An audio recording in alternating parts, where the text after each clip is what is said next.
Hi, and welcome to the show. I'm CCP Mimic, and this is CCP God, and we have a fantastic show lined up for you this evening. The holidays are usually a very busy and very deadly time in EVE Online, which is all in the holiday spirit.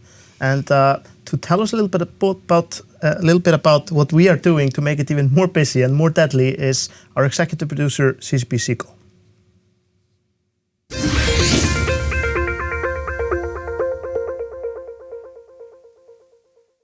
Hello, EVE Online. Today, I want to tell you about our plans for the holidays. A lot of things are happening in EVE in December this year.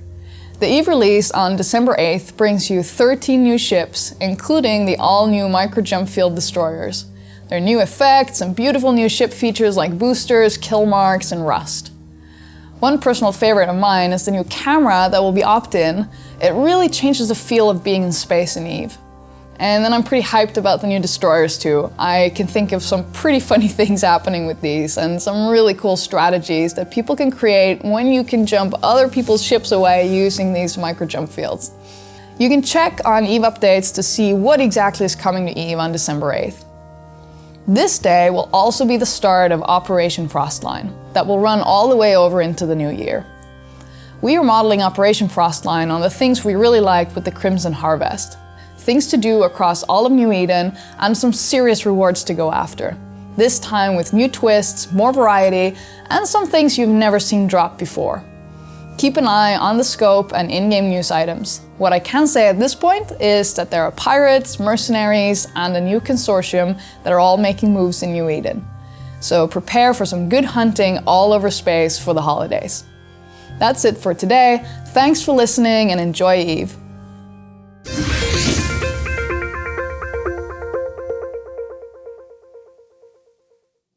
So exciting times this coming in the holidays. With me now are a couple of wise gentlemen, CCP Falcon, EVE Universe Community Manager, and CCP DelegateZero, storyteller and game designer. Yep. Welcome. Thanks. Thanks. So you guys are part of making the holidays a crazy time. Let's start with this living backstory of EVE that's really coming to life in the last year or so. I think it's safe to say it's going through sort of a renaissance period with lots of things happening, players taking part. Can you tell us a little bit about this revival and how it all got started? Yeah, I think for the last year or so, we've had an emphasis in content and game design with putting the storyline into the game far more in a far more real way, and that kicked off very much with Caroline's Star, which was a very nice event because we had a lot of community involvement with that, and the name itself, Caroline's Star, was inspired from just the community. Caroline Grace found the star, and it just took on that name, and that was brilliant. So beautiful. It's the way it's supposed to be in an emerging universe. Yeah, it's great as well to get players involved, to have sort of, have them make their mark, leave their name on something is a great thing as well. So it's good when we can get to the level that we've got so much community interaction that people are actually having an effect on the storyline. Yeah, there's a lot of community interaction in these events that have been taking place.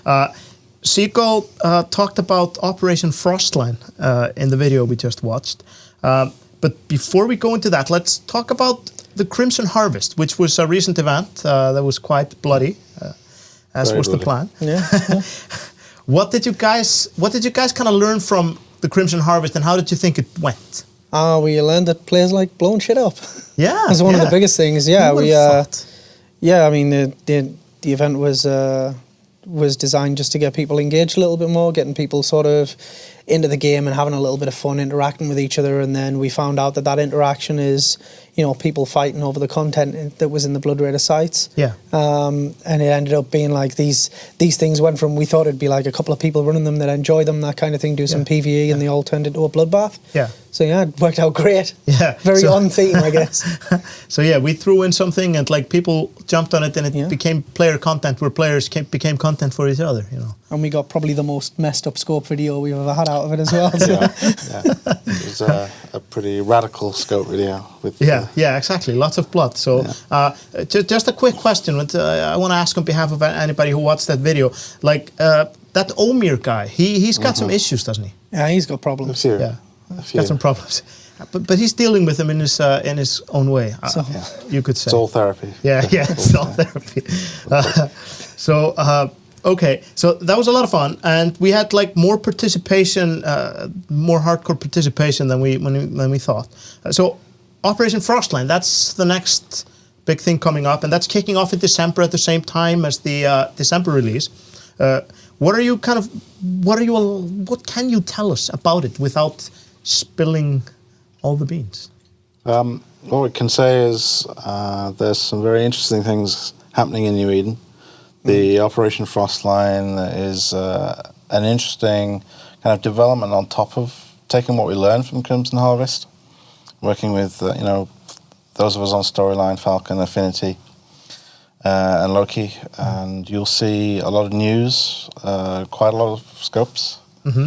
So keep an eye on things happening with certain pirates and mercenaries and certain corporate interests in the near future. I mean, we learned a lot as well about just about how players interact with this kind of content in the game from the Crimson Harvest. So it's sort of doing more of that, but just trying to make it a little bit better and a little bit more widespread. You're going to be able to get involved with this stuff all over New Eden. So it doesn't matter whether you're in nullsec, a wormhole, high sec, low sec. All over New Eden, people are going to be able to participate. You'll be able to be involved. The same as the Crimson Harvest. Yeah. And there's going to be some chances for some more cool content, maybe some nice loot, that kind of stuff. Yeah, we love the loot. Yeah. Oh, who doesn't love some good loot? So that's going to be a lot of fun. So people will have plenty to do when they're on Christmas holiday. Then the Amarr Championships, that's another community participation event, you could definitely say.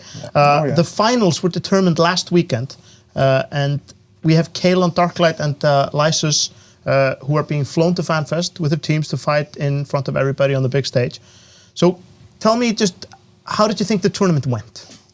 I thought it went really well, actually. I mean, it was nice to revisit the very first tournament that was run, which was the original Amarr Championship, back when the game began.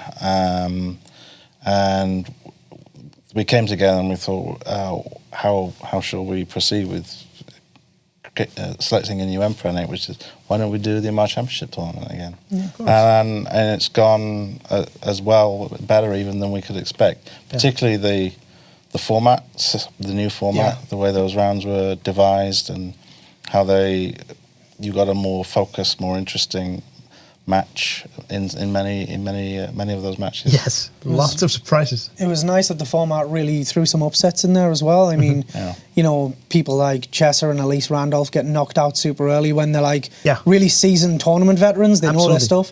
I think sort of the last minute drops of putting the rules on people within the last 24 hours really put a nice spin on things. And I was super surprised to see who made it through. I mean, Kellon, great guy, fantastic work with Eve Uni. But I thought that just based on pure tournament experience, that some of these guys who were more sort of into the tournament meta would have come out on top. And he just like 5-0, he just whitewashed everyone. You're definitely not the only person who thought that. Yeah. He was the dark horse of the tournament, and he really came through. Some of those matches were just like, it looked almost like he had more hit points than anybody else. He was just like trashing through teams. It was crazy. And so we have two heirs from Tashmor Khan and Korra Sor, who are, one of them will rule the Amarr Empire. Yeah. So on that note, like you guys being big lore fanatics, obviously, are you happy with the two finalists? I'm happy with whoever the two finalists are. The two houses, both Tashmikon and Corazor. There's some interesting things that can happen with them. Yeah.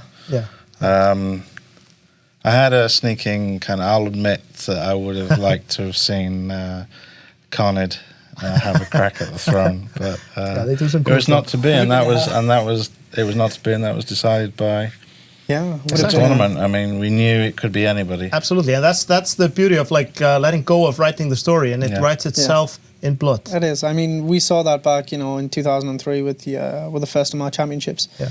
And I mean, I'm in the same boat as DelegateZero there. I think it would have been really nice to see Carnid in. And I really, actually, the final matchup that I wanted to see was Carnid and Tashmikon. And I was really rooting for those two teams to go through. And I think Damasis Kadesh did a really good job. Yeah. Unfortunately, she got knocked out. But I'm really glad that Tashmikon got through. I'm rooting for Tashmikon now. Okay, so that's awesome. So, but just quickly on the bigger storyline that's been going on with the Drifters, and now you, of course, the Amarr Championships and everything. What can you tell us about that? Everybody's really curious. Can I get some info out of you here? Or? Some secret information that's being broadcasted all over the internet now.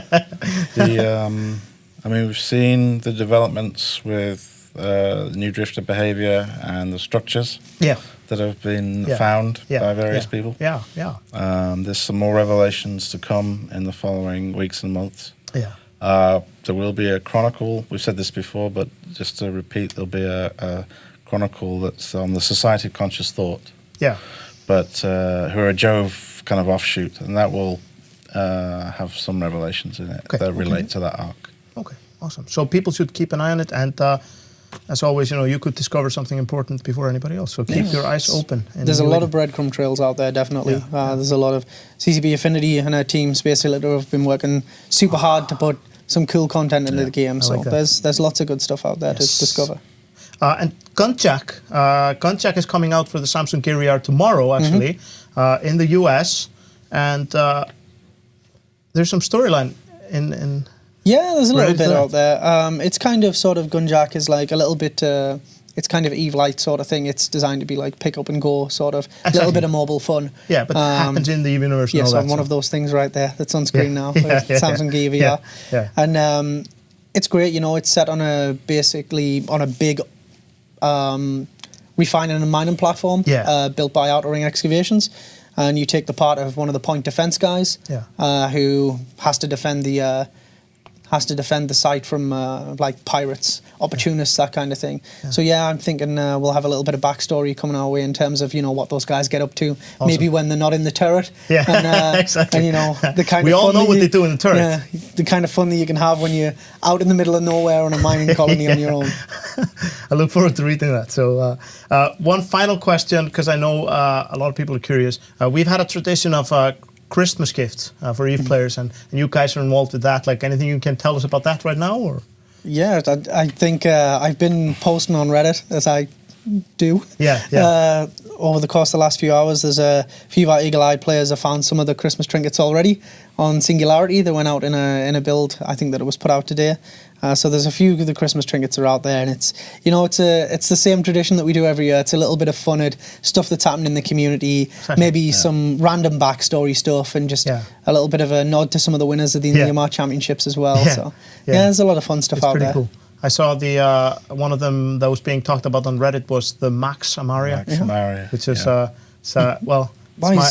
it's one of my favorites right now. So has to have somewhere to write down all his ideas. Not just on the EVE Online Facebook group. He's got to document all this stuff. Yeah, exactly, so it doesn't get lost. But it's been wonderful having you guys. Thank you for all the work you're doing on making EVE even more exciting, and we'll see you in space. Yep. Thanks very much. Yeah, we're going to check out a video that helps you pronounce some of these Amarr faction names, because people have been saying them a lot and probably wrongly. So we had CCP Tara and CCP Gunshow and CCP Pen help us out with pronunciation. Check that out.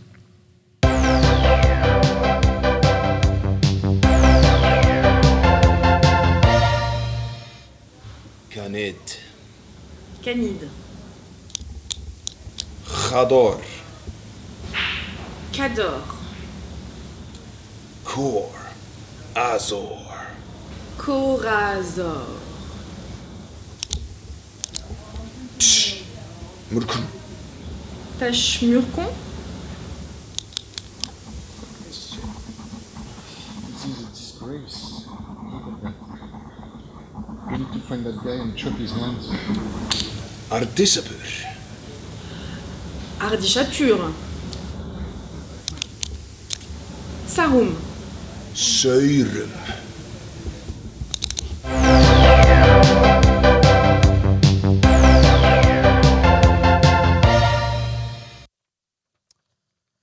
Yes, now we know how to say these complicated words. Now we do indeed. Yeah. And while we're here and talking, let's talk about what's actually happening out there in the universe and here in the wider world as well. Yeah. So Dum Chinchilla, he is doing his yearly ski trip. So there's a ski trip happening in Breckenridge, Colorado. And they didn't have a picture from former trips. They do this every year, so I just put my favorite movie there, Ski Patrol. It's a great movie, you should definitely check it out. But they're doing this. They used to do this as a small group of people, and now they're doing it bigger, and they're inviting everybody to come, so it's open to all EVE players. There's more than 20 people. And I believe CCP Karker is going. Yes, CCP Karker is going, and she's great. She's probably in Twitch chat right now, as she always. She is indeed, as is Doom Chinchilla, so yes. hello to you too. So she's going there just on her own because she loves skiing and she loves EVE players, and it's going to be great. And they're also going to have an EVE meet up there in Colorado for people who even don't ski. So if you don't ski, if you just maybe like beer instead, then you can just go and meet EVE players. Or if you just like EVE players. Yeah. Then. You just ask CCP Karker for more details. There's more detail on the forum and stuff like that. So that's that. Okay. Yeah. And now we want to talk a little bit about EVE NT. Yes. For people who like different Sorry, not sports. EVE, not just EVE NT. EVE NT Collides. EVE NT Collides, Yeah. which is a completely different Yes. kettle of fish. Spaceship sports are preferred by some, and for people who like tournaments, they should definitely check it out. If you haven't followed up on EVE NT Collides, it's a very ambitious player-run tournament run by the same people that run EVE NT in Nottingham. And they are airing next on Sunday at 8 o'clock in the evening, which is prime time for EVE, and it's live on Twitch. They have CCP Fossey guest commentating this time. Okay. And CCP Logipro helping out behind the scenes. And it's going to be a really, really cool event. So go to their webpage for more information. Yes, they even have special skins for the people participating in this special event. These are some of the top teams from Alliance Tournament who have agreed to take part in this. And there's special skins that people can get in this tournament that are made. Only the participants get them? Only the participants get them. And these no one else is ever going to get them? No one else will ever get this particular skin on this hull. It's the start of a new skin line that we will be making more of in the future. And it's made by the Independent Gaming Commission, which is very fitting for a tournament like this. So on one particular hull, they will have them and nobody else will. So that's pretty cool. Showing, we're showing our support for, and we're showing our support for these, for an amazing tournament. This is their second year, and we hope they continue. Excellent. Yeah. And talking about player-started things or player creations, we have some Amarr structures, which have been drawn up by one of our players, whose name I can't pronounce, so I'm terribly sorry. I believe it's pronounced, and it's beautiful. It's like basically taking our art assets and put them up. We posted this on Facebook too. It was on Reddit, and like some people may not have seen it, but we just really love this stuff. It shows all the different Amarr architectures, their godly architecture on display, and it's beautiful. And we just love it when people take something like this and put them together, as comparison charts or any sort of artwork out of our stuff. And we hope you see more of this. Hopefully. Yeah. Hopefully very soon. But we have something very cool coming in the December release, which is a new camera for EVE, which is obviously a pretty big thing. This is something that I believe is on CC at the moment. I haven't had a chance to play with it yet. This is on CC, our test server, so if you fire up a test server build, you can check this out. Or you can just use the new launcher and then just choose it from the drop-down. Absolutely. So I am here in my nifty CCP ship, and I'm sorry you can't have my stuff, but you can look at it. It's pretty beautiful. So as you see, I have these new camera buttons here. Some of you may have seen this already, but you can go here and the general settings, and you can try the new camera. Just click that here, and you can see it. And there's 3 modes. You go to like a tactical overview, which is really cool.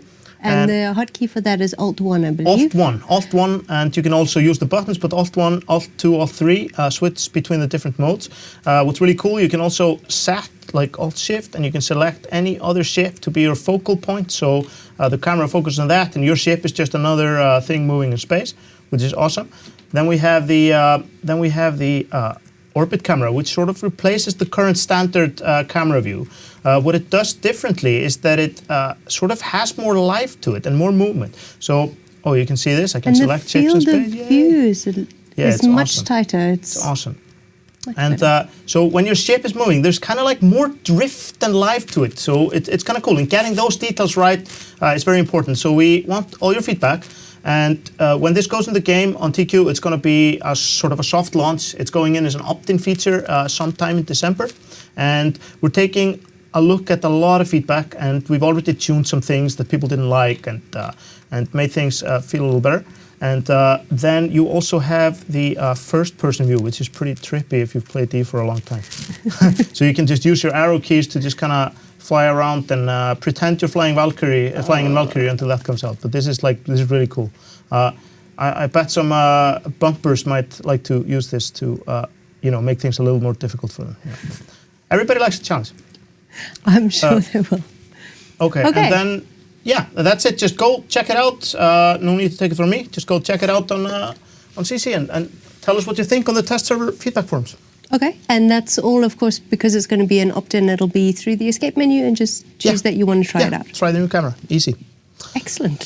Yeah, so I was going to speak a little bit more about the Amarr Championships, but I believe that you spoke to CCP Falcon and CCP DelegateZero all about that. Yes. So we just want everybody to go to YouTube if they missed the tournament and check out the fights. The fights were amazing. They were really so much fights. fun, really exciting, and fantastic job by Carol and Darklight, their team didn't lose a single match. They were absolutely fantastic. Yeah, it was impressive. And Lysis and your guys, you were just marvelous as well. So see you all at FanFest. Exactly.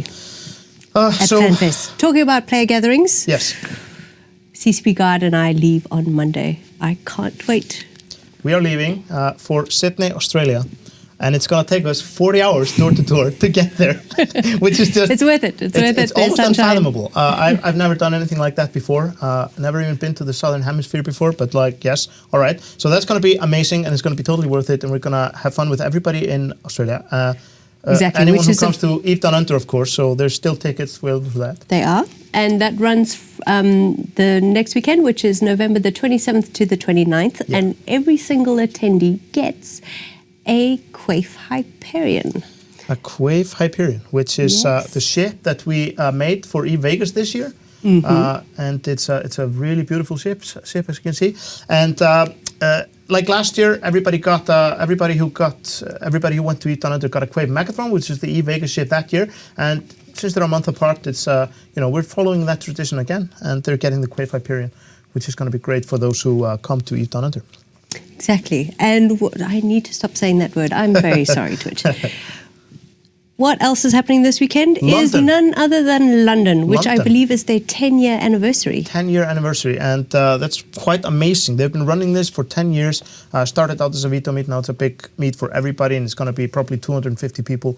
And Falcon is going to be there, and he's going to be demoing Gunjack. So if you haven't tried out Gunjack yet, just show up in London, and there's more information on eMeet about this. Try it out. And just another week later, on the 5th of December, there's going to be a big meet in Paris. In Paris, yeah. Yes. And our hearts and minds have been with Paris in the last few days. And this is supposedly going to be quite a big event. There's going to be more than 50 people there, according to registrations. And they're calling it Eve Paris, which is awesome. And we urge everybody to go to eMeet and check up on that. Then we have a meet happening later in December, 28th of December. There's a meet in Glasgow, but they just made this new logo, which looks pretty awesome. So they sent it to us, and we think it's gonna get even more people to come there. But we can't seem to show that on your screen, so we're not going to. But believe believe us, it's very cool. We'll put it on Twitter later. We'll put it on. Sorry, Twitter and Facebook. very much. Who I know is in Twitch chat and probably crying at the moment. So I'm very sorry for that. So Charlottesville, Virginia, that's another one. Adelaide, Australia. Brisbane, Australia. Berlin and Houston, Texas. That's just what's coming up in the next month or so. Exactly. I've done it again. I'll stop it, I promise. Anyway, the rest of December, the community team here at CCP are going to be doing a lot of streaming. Yeah, there's going to be some, all sorts of streaming events happening, popping up every weekday, starting Monday, for a little bit of time at least, and we're going to see how it goes. We're going to be streaming all kinds of content. People are going to be painting ships, playing the game, talking about features they're making. We're going to have community people and other devs on there doing all kinds of cool things. So you're going to be seeing more pop-ups for streams going live. So if you can, jump in, check what's going on, and we'll have some fun streaming. And speaking of streaming, we are going to be streaming Eve Down Under on Saturday of that weekend. Which so is on our channel, we're going to host it on our channel. So you can watch what's going on the far side of the globe. And I believe there's going to be a keynote by CCP Larrikin. There's going to be a lot of player presenters. I'm going to have to give a talk. Now that I know that it's being streamed, I'll have to change it all. Devs, players, it's good stuff. It's going to be fantastic. Oh, and Cognac. Cognac's also giving CCP Cognac is also going. So, but we have guests with us. We do, but before we go to that, I'm just going to change the schedule a little bit and give a shout out to Operation Magic School Bus, who are celebrating their 1-year anniversary at the end of this month. And Mike Azariah, who's currently on CSM 10, he flies around in the rookie starter systems and talks to people in local. Yeah. And if they're new, he gives them new ships and tells them a bit about how to fly them and go around and sort something out. He has awesome, patient, amazing work. Yes, it's great. So, yes, well done to being around for a year, and thank you for everything that you're doing. Okay, I've stopped breaking the schedule. We are now going to speak to the guys from EOC TV about the Rumble event, charity event that's happening later in the month. But before we do that, we're going to show a video about what it's all about. Take a look at this.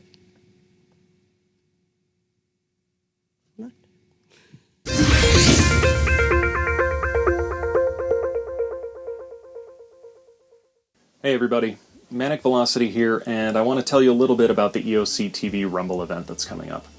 EOC Rumble is a charity event designed to raise awareness to some great causes in EVE, such as Care for Kids, Plex for Good, Best of Us, and the Broadcast for Reps communities.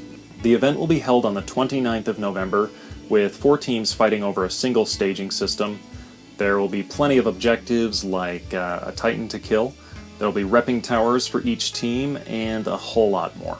There will also be plenty of prizes to be won by watching the EOC TV live stream, so be sure to check it out. Entry fee to the event is 100 million ISK, which you can donate to the EOC.TV Corporation in-game. And all proceeds that are gathered from the event will go to benefit the charities that I mentioned. You can learn more by visiting eoc.tv/eve/rumble. So, sign up. Come fight your friends, make new ones along the way.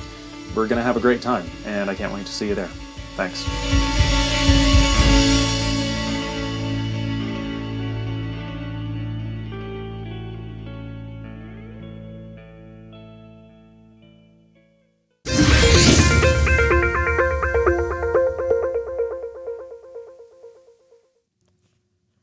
Hey, we have with us 2 guests who are running EOC TV and EOC TV Rumble. That is EOC TV and the Jackal. Welcome, gentlemen. It's good to have you on. Before we start talking about the Rumble itself, can you tell us a little bit about EOC TV? The website looks great. What is it all about? Yeah, so basically EOC TV is a central hub for all of your streaming videos and podcasts. We're created by a small group of designers and developers and obviously EVE players. We actually run under the Evil at Work company umbrella, which is where all of our little projects sit. We're still in public beta at the moment until the 29th, as some of you guys know, they're in Twitch. And there'll be tons of new features coming 29th. We've got streaming, a whole new look and everything else. The project basically started some months ago when I was going through YouTube looking for videos, and I ended up in one place, ended up in another place looking at monkeys the next. So it's just kind of a way to bring everything together and just bring everything for the community to look at. Yeah. Awesome. So keep an eye on the website. There's going to be stuff happening. But the EOC TV Rumble, so it's a charity event. It takes place in game. Anybody can participate. There's going to be lots of action. But what exactly is going to happen? Like, what kind of event specifically is it going to be? What kind of event specifically? So once all the 4 teams have been organized and they get to their final destination, the main objective is going to be killing that big old Titan that we have in there. So you've got tons of people where we've got, famous FCs doing their thing, attacking each other. We've got repping carriers that the FCs can use at however they want to. And then, of course, at some point, we're probably going to have third-party people coming in and joining the fight. Yeah. So, of course, nobody knows exactly what's going to happen. So there's going to be a lot of action, but you guys, you're working with some well-known EVE charities. How will the entry fees and donations go to these charities? How will they be distributed, and what will they do with the proceeds? So all the charity donations are going to be split evenly between the two organizations. From what we've been told, their plans are to buy ships for the realms that they have for their groups, starting skill books for any of their new bros that they have. They plan on donating game time for players who may be in some type of financial crisis. And anything that they can do to provide support really for their members and organizations. Yeah, that's really good. Then anybody can join for 100 million, and anyone can donate, of course. We have a lot of people signed up already. There's a bunch of people on the website that are signed up. So sign-ups, they're still open, and is there any max number of participants?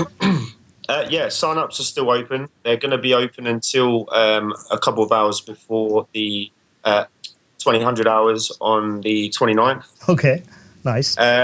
We've got tons of people signed up already. The community has got together and is making this a massive event. We've got so many numbers signed up now. I'm just kind of urging everyone to get involved. So basically, if you do want to get involved, it is 100 million ISK, and that's to the character EOC TV in game. It's going to be a great event. I just can't wait to see you all there. You've all been fantastic, and thumbs up everybody in Twitch. So that's the official way to join, and that's if you want to do good, you do that, and you pay 100 million, and you get into the fleets and all that stuff. And but do you expect, knowing how EVE works, do you expect any unregistered arrivals to join the party at some point? Oh, absolutely. I mean, this wouldn't be EVE if there wasn't third-party activity. It has to be that way. It would be kind of boring if there wasn't, right? Exactly. But part of the fun is not knowing what's going to happen. That's EVE. Yeah. So you guys must be busy these days. We're gonna let you get on with it. We encourage anyone to go and take a look at the EOC TV and check it out. And thank you guys for being here. If I can just drop, we just got word actually. One of the best of us community members, Seamus McNobody's.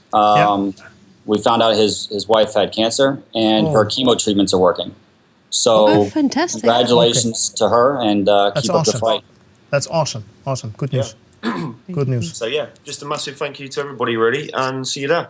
Yeah, see you there. All right. So that's it for that, and we are going to go to the 07 report made by Hendrick Tallardar, who is going to tell us what's been happening between all the big alliances in the game, what wars and politics. Who's been dying and who hasn't. Who's been dying, who's been killing, and who's been honest, who's been backstabbing, all that good stuff. So let's check that out, and we'll be right back with CCP Rise. Hello there, folks. Hendrick Tallardar here, welcoming you back to the 07 report. The past few weeks in EVE have been fairly busy, so without further ado, let's get started. The past few months have seen Cloud Ring become a hotbed for subcapital fighting thanks to the efforts put in by the likes of Pandemic Horde, Space Monkeys Alliance, Waffles, and a few other entities living within the region. The region recently saw Pandemic Horde and Waffles conquer the entire southeast, while assisting the Culture expel suddenly spaceships from the southwest. However, it's been rumored that the neighboring coalition Imperium are working towards expelling these groups in the near future. Whether these reports are true has yet to be determined, but the action is expected to start on November 19th. Elsewhere in Nullsec, the Red Menace Coalition continued to fight against the team of the Vanguard Coalition and Geminet Coalition, who people are taking a liking to calling the Drone Regions Federation. The brawling as of late between the two sides has seen a strong focus on the system of C-J6MT, which serves as the main staging system for the Red Menace Coalition. Recently, the station and infrastructure hub were reinforced, prompting a sizable fight to take place which saw over 100 billion ISK destroyed, split almost evenly between the two sides. In the end, the Red Menace Coalition were able to safely defend their station and the infrastructure hub from attack, though fighting over the system sparked up again just a few weeks later. On their second attempt during the month to take the system, Drone Regions Federation were able to successfully plant a territorial claim unit, however they were unable to wrestle the station away from their enemies in the process. This second wave of fighting, which took place over several systems over the course of just a few days, reached 279 billion ISK in ships and assets destroyed. In Lowsec, the Lone Trek region of Hakonin saw a large fight between Project Mayhem, Snuffed Out, Pandemic Legion, and Northern Coalition as they faced off against the Imperium over a moon controlled by Imperium member alliance, Circle of Two. Fighting escalated to the use of dreadnoughts to assist both sides' subcapital fleets. However, Project Mayhem, who helped initiate the fight, were unsuccessful in capturing the moon from the Imperium. In total, 81 billion ISK of ships were destroyed, 45 billion of which were in losses from Project Mayhem and their allies attacking the moon. Nearby in the Forge region system of Okunen, the Imperium clashed again with Project Mayhem and their previously mentioned allies as another moon was threatened by attack. This time fighting was far less even, as the Imperium were able to defend the tower with some ease and deal out 41 billion ISK in damage to their foes, while only taking 14 billion ISK in losses themselves. Later that same week in the Placid region of Abanel, the Imperium suffered a notable loss when a battleship fleet entered Lowsec, sparking a battle between them and Snuffed Out. Fighting escalated to the point where both sides fielded carriers and dreadnoughts, with Snuffed Out even opting to field a Titan themselves. In total, 48 billion ISK of ships were destroyed, 46 billion of which were suffered by goons from Federation, who are the figurehead alliance for the Imperium. In Syndicate, a battle over a mercenary coalition-controlled tower turned the system of LSC-4-P into a bloody affair as psychotic tendencies in the OSS fought against the Culture and Pandemic Legion, as well as Mercenary Coalition. Rumors circulated that the tower was a staging point for a Titan, which, if destroyed, would help create a Titan kill mill at some point. Psychotic tendencies, with the assistance of the OSS, decided to attack the tower using battleships to do the work. Mercenary Coalition, in response, used a kiting doctrine to help defend their tower, while simultaneously the Culture brought in a Rattlesnake fleet of their own while coordinating with the Pandemic Legion Proteus fleet. As fighting began, both sides fielded dreadnoughts and carriers to help with their respective goals. However, at the end of the 50-minute battle, the OSS and Psychotic Tendencies were able to eventually destroy the tower. This, however, came at the price of 58 billion ISK in losses, while in comparison they dealt out 48 billion ISK in losses to their opponents. Okay folks, that is all for this brief recap of the ongoings in EVE Online over the past few weeks. There were of course other battles throughout EVE that took place, but unfortunately we've ran out of time. I'm Hendrick Tallardar, and as always, I will see you next time.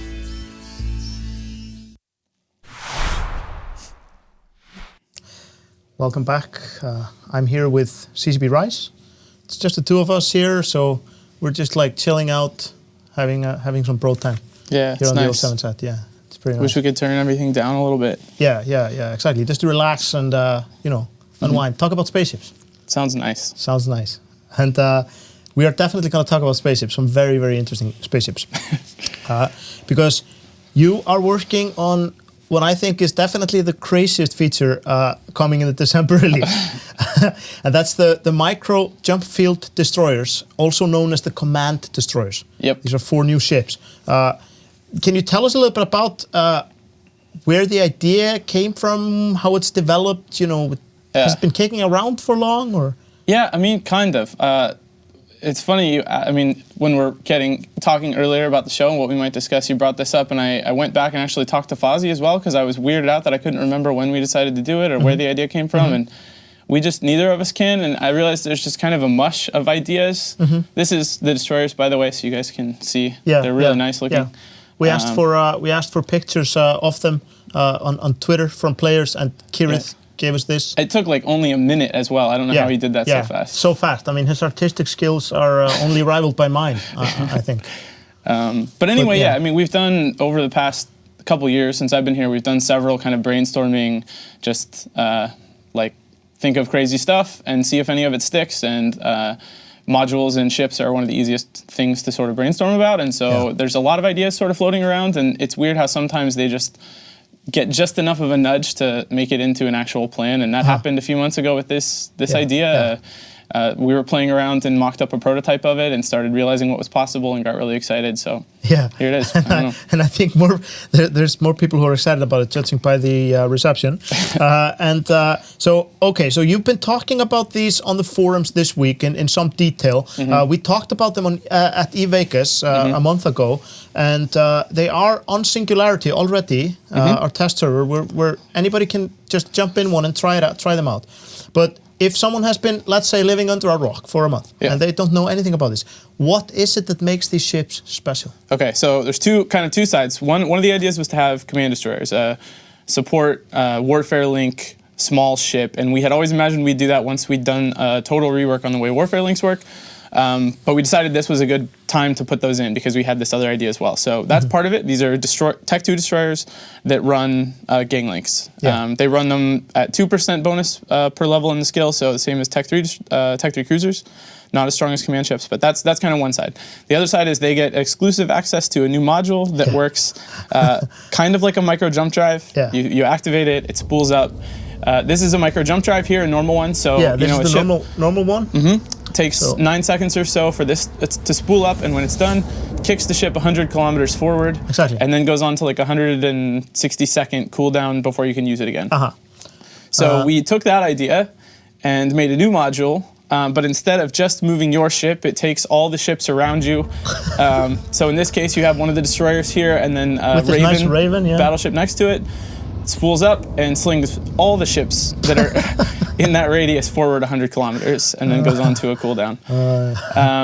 And this is something that will affect, it's a 6K radius of effect around your ship, and it works on pretty much everything. It doesn't work on capitals. You can't use it in high sec. You can't use it on anchored things like stations and planets. Because that would just be, you can only have so much chaos. Exactly. But a lot of things will be affected, including drones, missiles that are flying, bombs that are in the air, interdictor bubbles, and any subcap. So bubbles and bombs and Jesus, it's like this is going to be hilarious. I hope so. Or infuriating, depending on which side you're on. We got our first taste kind of the potential impact today because we ran a mass test today. And of course, these are available on Singularity for the mass test.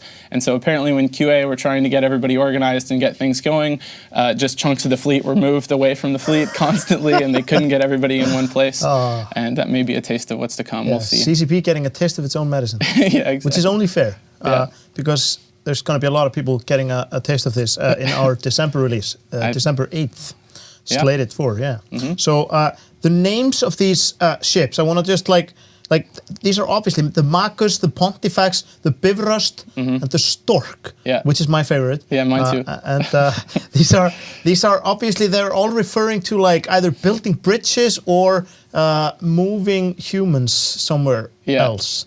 When we started talking about the ships, actually a programmer on my team, CCP Cognac, suggested Bifrost. Seemed which is great. Really appropriate. It's literally a magical bridge that carries people from like one place to another, so that fit really well. And then the team just got excited about thinking of the name. Stork popped up next. Another perfect fit because it just delivers people from one place to another. Absolutely. And my idea for the Stork, and this is why I don't work in game design maybe, is that if you take with you with your Stork a player that is young, let's say under 6 months, he not only gets transported 100 kilometers away, but he also just changes alliances, and he's now in your alliance and you have to race him. How does that sound? That makes a lot of sense. Yeah, it makes a lot of sense. Giving him a new family. Yeah, it's already a kidnapping tool, so why not just completely kidnap people? You should be in game design, I think. Yeah, I know, man. I make some changes. The crazy things this is going to do, it's a space kidnapping tool, and I can't wait to see it. So you must have had a lot of feedback on this, obviously, and so what's the feedback like? Just to sum it up, what's it like? I mean, it's good so far. There's some things we didn't catch, little things, and there's a little bit of nervousness about the combat capability because they have the resist bonus on all 4, which is just another powerful small ship. But as far the biggest kind of concern we had was that we would miss something with the microjump module that would basically be too broken to release it. And exactly. And somehow that just keeps not happening. Like when we originally started talking about it, I assumed that someone in game design would be like, no, you guys didn't think of this thing. Yeah. It's busted. You can't do it. Yeah. And then I thought, okay, well, we somehow, like, Fozzie's okay with it and everyone else is too. And I guess we'll talk to the CSM. And then they're like, this sounds really fun. Great. Yeah. Like, okay. It's like, and then the players are like, some concerns here and there, but mostly just this seems really crazy and fun. Hilarious, so I mean, everybody just wants to figure out how to deliver bombs from really far away. Yeah, exactly. And everyone thinks that sounds great. So yeah. Great. I like it. Yeah, you can really save your fleet from a bomb run. Sacrifice yourself. I mean, the potential is pretty wild. You can bomb your own command destroyers to have them pull the bombs into a fleet that's 100k away. Yeah. You can potentially take bombs that have been shot at you and fly them back towards the bad guys. So, I mean, like, from the feedback, have you been getting, because the tactical options seem sort of endless with these, because you can also like chain them and all kinds of things. Yeah, that's the other, you don't get a cooldown for other people using them, so you put a whole bunch of the destroyers next to each other and then stagger the activations and you jump long distances in a chain. And it's like this way or that way or... Yeah, I mean, if you point them all different directions, they would potentially like do weird zigzagging all over. Yeah. Jesus Christ, you can write your name in space with kidnap people. That's amazing. Someone has to do that. So any other tactics that have come up? Any other tactics or hilarious things to do? Yeah, in talking to players, there's been a lot of ideas. I don't think anyone, players or us, really knows what's going to happen. Yeah. Some of the more like serious, good tactics are, I think, the obvious ones are removing logistics from their fleets. Yeah. If you can get into a Logi wing and move it somewhere else, you expose the Logi to being killed. You expose the ships they were supposed to be repairing. So that's powerful. Clearing bubbles or moving bubbles seems very powerful. Huge. You now have a way to put a bubble on a fleet from really far away by just jumping it there, or move bubbles away from your capitals to get them free if you need to. Yeah. So that's some of the better stuff, but there's also tons of silly stuff. I mean, moving NPCs all around, moving people's drones all around. I really like the idea of having pairs where you start 100k from your target. Yeah. You stagger the activations just a little bit. You jump 100k into something you want to move, someone you want to kidnap, and then the second activation happens and you carry them out. Yeah. So you can do these kind of flybys. That's awesome. We'll just have to see. We're not going to know, and maybe it's going to be way too good, and we'll have to change it. But But it's fun to try new things. It's really exciting. I think it's great to have new stuff. I love them. Like I literally, the first thing I did when I heard about them, I laughed out loud. And I was really happy afterwards. Yeah. So. Can we expect more features like this, and like some of the new capital doomsdays that are very different and are kind of shaking up the meta of the combat, throwing wrenches into doctrine, all sorts of stuff like that?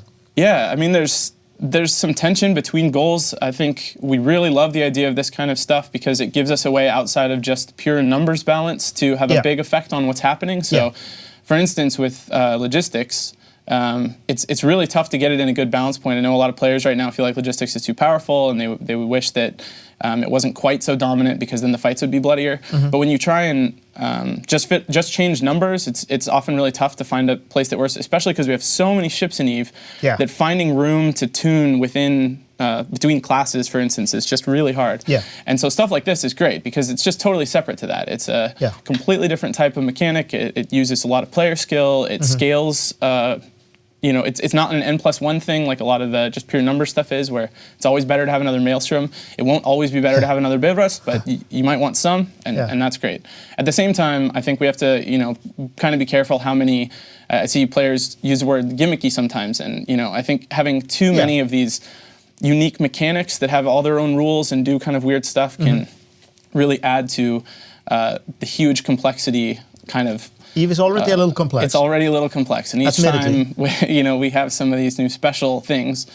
Each special thing means more complexity, and so we kind of want to balance that. But So we're not going to like just dump 100 of these things on people. No, all I at don't once. think so. But I don't think so. It's fun to see them. It's fun to see them happening from time to time. So that's going to be very exciting. I can't wait to see what happens and what people do with him. And are you doing anything fun for the holidays apart from working? I mean, I just like finished implementing these like 2 days ago. Yeah. And now I'm just leaving. Yeah. I'm just going to take off because Going back home I'm for, worried about what will for, happen. So yeah, I'm just going to head home for 3 weeks. Yeah. And visit the fam, Yeah. go to a wedding. Yeah. You know, do some of that real life stuff. Yeah. And when you come back, everybody's going to be flying storks and just kidnapping each other. Yeah, I come back the day before the release, so Yeah. I can fly storks with them. That's great. Right That's when awesome. I get back. That's awesome. So yeah, have a really good time, and it's been awesome. We are out of time for this show. Okay. So we are just going to end this with sadness in our hearts because we love talking about spaceships. And I want everyone to remember that there is one ship that can never be kidnapped by a stork or any other command destroyer, and that is friendship, of course. And we'll see you later. Thank you for watching.